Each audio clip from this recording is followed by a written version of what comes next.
O que você acha do cenário com o Haddad? Tá indo bem? Qual a sua opinião sobre isso? O Haddad hoje, ele na realidade está sofrendo crítica de todos os lados, né? Inclusive da base de eleitores do próprio PT, né? Que elegeu o presidente Lula. Porque o governo está preso numa armadilha, né? Na armadilha do modelo econômico, que não mudou nada. Na realidade, nos primeiros mandatos do Lula, ele ainda tentou fazer alguma coisa mais voltado para o social, né? Para a classe trabalhadora. Teve vários programas sociais que tiveram sucesso, só que nesse terceiro mandato a gente está muito mais preso nesse modelo, o modelo neoliberal que evoluiu, né? E a estrutura da economia está toda baseada nisso. Então, o governo está refém disso e não está conseguindo provar para o que veio, né? Que é um governo de esquerda, um governo que tem uma base de eleitores muito mais da classe trabalhadora, que quer mudança. Mudança que melhore as desigualdades que tem no país, né? Da década de 80 para cá, as economias, não só no Brasil, como as principais economias capitalistas, os Estados Unidos, por exemplo, veio cada vez mais concentrando cada vez mais renda e gerando cada vez mais desigualdade, né? Não só social como econômica. E porque está preso nesse modelo neoliberal. E o Brasil, a gente tem o nosso modelo, que foi digamos assim, o tripé macroeconômico que foi criado lá no governo FHC com o Plano Real, e a economia ficou muito preso nesse ciclo. E o modelo, uma crítica que eu faço bastante, inclusive quando eu falo um pouquinho dos Estados Unidos, é que esse modelo fez com que o Brasil se desindustrializasse, assim como o próprio modelo americano, né?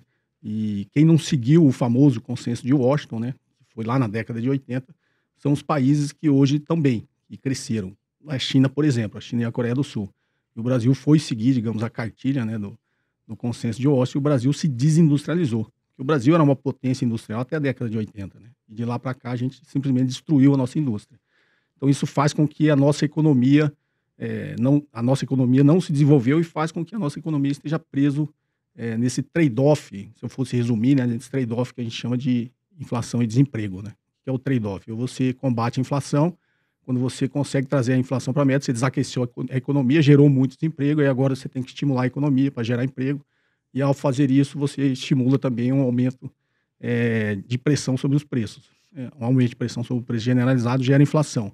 Então a gente fica nesse ciclo que é muito volátil para a economia. E isso é muito ruim para as classes menos privilegiadas, né? Porque você acaba sempre nesses ciclos concentrando mais riqueza. Porque a política monetária de aumentar ou diminuir a taxa de juros, você está remunerando cada vez mais o capital. Quando você quer esfriar a economia, você aumenta a taxa de juros. E aí quem se enriquece nesse cenário é quem já é detentor de capital, detentor de investimentos, né?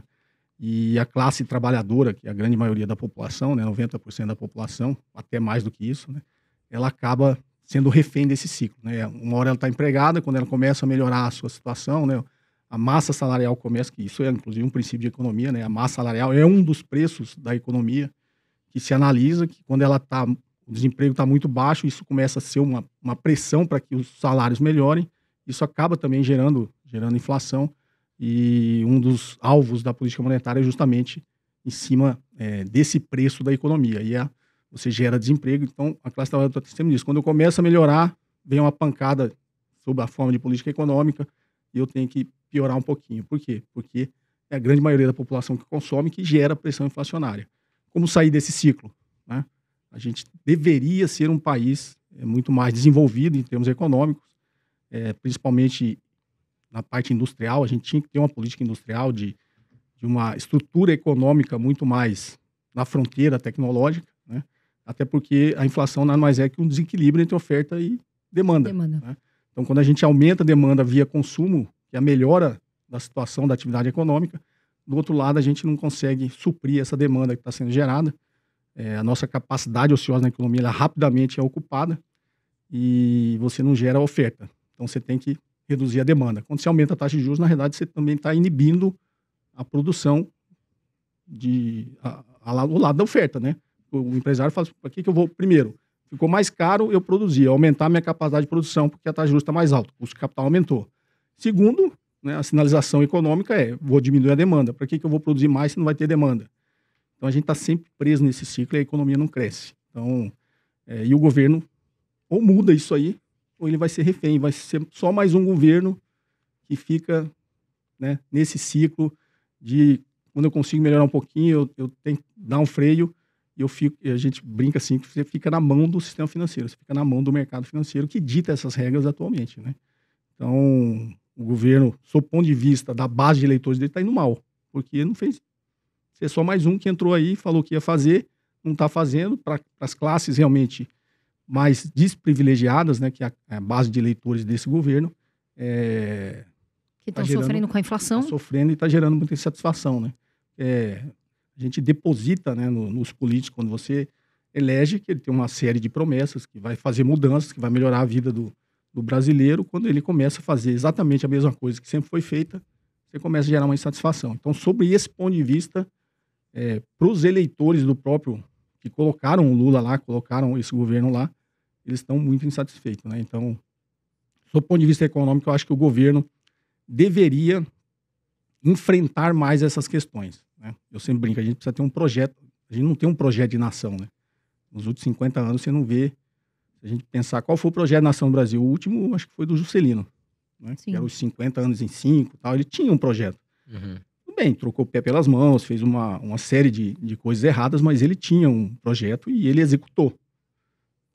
Existem as críticas que, né, desde que foi lá naquela época que a gente começou a gerar pressões inflacionárias, depois veio os militares, né, com endividamento externo, também teve, mas os militares também tinham, né, assim como o Juscelino, eles prosseguiram num projeto de nação.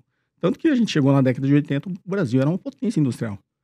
De lá para cá, a gente, digamos, só está enxugando gelo, né? Mas você não acha que assim, nossa taxa de juros subiu absurdamente nesse governo agora, a gente está vendo até uma expectativa de subir mais.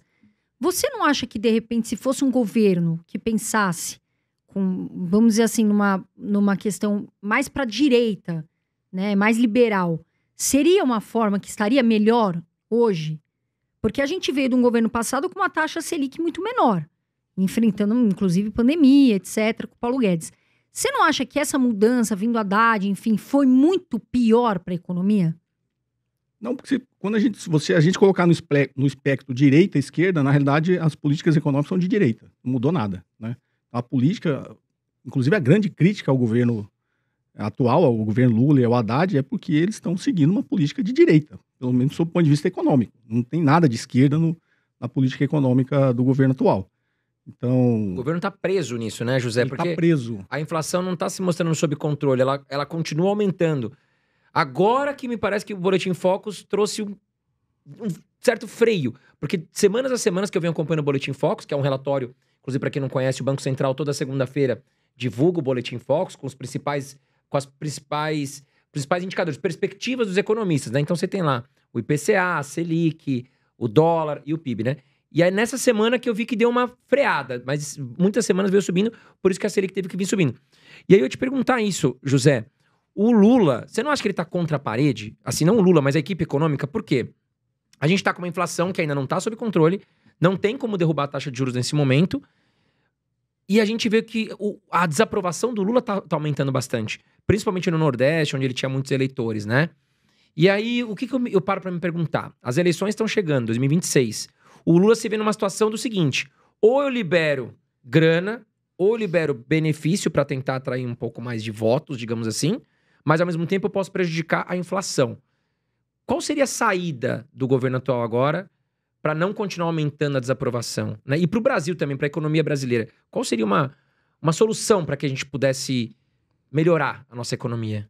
Quando a gente olha, sob o ponto de vista da macroeconomia, existe o tripé macroeconômico que você tem que seguir, que é sistema de metas de inflação, câmbio flutuante e superávit primário, né? Então, você seguir esses 3 parâmetros e o mercado vê que você está seguindo, o mercado, digamos, fica sob controle, fica calmo, não tem nenhum movimento especulativo, não tem nenhum movimento de fuga de capitais ou de... então o governo tem que seguir isso. Quando você olha a meta de inflação, tem um problema que a gente reduziu a meta de inflação que era 4% para 3%. Era 4% com uma banda de 2, né? Então podia oscilar entre 2 e 6, e a gente simplesmente diminuiu para uma meta de 3, com a banda de 1,5. Então pode ir para 4,5 e 1,5. Esse é o grande problema, acho que foi criado na economia brasileira. Estruturalmente, a economia não mudou nada. Então, por que mudou essa média de inflação? por incrível que pareça, quando você pesquisa, não tem motivo para ter feito isso, né? O presidente do Banco Central, que foi economista-chefe do Itaú Unibanco há muito tempo, o William Goldfein, quando questionado, ele falou, não, é porque o Chile é assim. Quer dizer, não existe justificativa para a gente ter baixado a meta de inflação. E por que isso é importante? Como eu disse, a nossa economia não é dinâmica. Nós somos um país que se desindustrializou. A nossa pauta de exportações é basicamente commodities. Né, de ferro, petróleo e o agro, né, soja. Então, a gente está preso em commodities que é precificado internacionalmente. Então, a gente está refém porque é cotado em dólar. Sim. Né? Inclusive, essa guerra tarifária agora, a gente está tentando ver se a gente vai se beneficiar ou se a gente vai se prejudicar. Talvez, né, uma ala acha que vai se beneficiar porque Estados Unidos e China começam a brigar, talvez abra uma oportunidade para o Brasil. Né? A China agora vai comprar mais do Brasil que dos Estados Unidos. Ou vice-versa, a mesma coisa. Né? O agronegócio americano está preocupado com isso. Sim. Então, pô, vai ficar bom para os brasileiros, inclusive para vender para nós mesmos, aqui nos Estados Unidos. Né? Sim. Então, existe agora esse cenário. Mas qual que é o grande cerne disso? Nós somos reféns disso. Né? Nós somos reféns de uma pauta de exportações que é toda dolarizada. Nós não somos formadores de preço, nós somos tomadores de preço. Então, o processo da industrialização, isso é muito ligado em marketing, né? A minha formação é marketing também, né? Na graduação eu me formei em marketing. E a gente estudava muito sobre diferenciação, né? Quando se fala commodity, diferenciação e marketing, é a sua capacidade ou não de formar preço. Então, você tem um produto diferenciado, né? Você vende um iPhone, você põe o preço que você quer. Você vende soja, você não põe o preço, você é tomador. Você vai cumprir o preço que o mercado está impondo. Então, o Brasil é tomador de preço, não é formador de preço. Então, o fato da gente se industrializar, a gente ir para a fronteira tecnológica, a gente ter uma pauta de exportações onde nós conseguimos formar preço, né? Que é as grandes economias industrializadas hoje fazem isso. Então, sob o ponto de vista de marketing, por que você quer sempre um produto diferenciado? Porque você consegue praticar uma margem maior. Você tem um certo poder de formar preço e você tem uma margem maior no seu produto. Então, você tem um benefício. Quando você olha, sob o ponto de vista do país, como se fosse, né, uma grande empresa, é justamente isso. Agora eu tenho produtos que eu sou formador de preço. Teoricamente, eu consigo ditar a margem que eu quero colocar isso no mercado e eu tenho uma margem de negociação muito maior, até porque eu tenho uma certa exclusividade, uma diferenciação no meu produto. Né? Então, o Brasil não chegou nesse ponto. Ele é tomador. Então, deu uma dor de barriga, a nossa taxa de câmbio teve algum problema, vai impactar a inflação. Por que a inflação, você falou do Boletim Focus, caiu as expectativas? Porque a taxa de câmbio está caindo. Sim. É simples, né? Quando subiu lá no final do ano passado, teve um componente especulativo muito alto, já veio aquele impacto de, vai gerar uma inflação muito grande, justamente por isso. Aumentou o preço mexeu a taxa de câmbio, o arroz ficou mais caro, a soja ficou mais cara. Ah, mas por quê? Foi nós que produzimos. Não, a gente exporta. A gente é sujeito a esse preço, né? O dólar subir e descer. Então, olha como que é ruim quando você tem isso na economia, né? Quando a taxa de câmbio deprecia o real, ou seja, o nosso real depreciado, é bom para quem exporta. Porque o nosso produto fica mais barato lá fora, claro. em dólar. Então, eu, como, sei lá, produtor de arroz, compensa eu exportar mais. Claro. Quando eu começo a exportar mais, sobra menos arroz no Brasil. Sim. Sobra menos arroz no Brasil, o preço sobe. Então, a gente tem esse grande impacto da taxa de câmbio. Né? Então, vamos guardar essa informação. A taxa de câmbio é um problema nosso hoje na economia, porque a gente fica refém de coisas que não estão no nosso controle. Né? E aí a política monetária atua sobre isso. Quando eu subo muito a taxa de juros, também é para tentar reter um pouquinho do capital. Tem investidor fugindo, né? O real está se depreciando, o dólar está valorizando, vou investir em outro país, vou fugir do Brasil. Então, quando eu tenho esse fluxo de capitais saindo muito mais do que entrando, vai afetar a taxa de câmbio. Então, o Banco Central aumenta a taxa de juros também para tentar segurar um pouquinho esse movimento e manter a taxa de câmbio sob controle para controlar a inflação. Sim. Então, esse é um problema. Voltando ao sistema de metas de inflação. Como a nossa economia não tem essa dinâmica, não é uma economia industrializada, o que acontece? Eu fico refém de ficar mexendo só na demanda. Eu não consigo investir para aumentar a nossa capacidade produtiva. Né? Então, taxa de juros alta, eu nunca vou... Nós, enquanto empresários, vai falar, por que eu vou aumentar a minha capacidade de produção? Primeiro, o governo está esfriando a demanda. Segundo, é caro. 14,25 é a taxa básica. Né? A empresa vai tomar dinheiro no mercado, é muito mais caro que isso. Né? Sim. E aí você tem que tomar dinheiro no mercado para investir, bens de capital e para os operações, o famoso capital de giro. E o capital de giro é muito mais caro. Né? Você tem que tomar dinheiro para ter capital de giro para você conseguir justamente controlar essa defasagem entre eu produzir e vender, né? Sim. Quando está lá dentro do meu balanço é capital de giro. Então também fica caro para mim. Então, eu, como empresário, não vou investir num cenário desse. Num país que tem esse cenário e que tem essa taxa de juros, eu não vou investir. Então, o governo sempre fica refém de ficar controlando a demanda. Isso é ruim, né? Não para nós que temos condições, né? Graças a Deus, não nos afeta tanto. A classe mais Mas baixa. a classe mais baixa é porque o sinal que o governo está dando é o seguinte: quando você começar a comer melhor, você vai gerar uma pressão na demanda, que é o que está tendo agora, né? E aí eu vou ser obrigado a tirar o seu poder de compra. Sim. Vou aumentar a taxa de juros, vou gerar desemprego, vou tentar segurar a demanda. Porque taxa de juros a 14%, a 2%, eu tenho certeza que a gente aqui não vai deixar de comer, não vai comer Sim. menos. Sim. Nós vamos continuar tendo a nossa A gente vida. vai ter até mais oportunidade de investimento. Exatamente. E as classes mais baixas, não. Isso significa realmente comer ou não comer melhor, né? Comer uma carne melhor ou comer uma carne pior. Comer a carne pior ou comer frango. Então, eles sempre são reféns disso aí. Então, o Brasil está preso nesse tripé macroeconômico, que é o modelo econômico que a gente segue.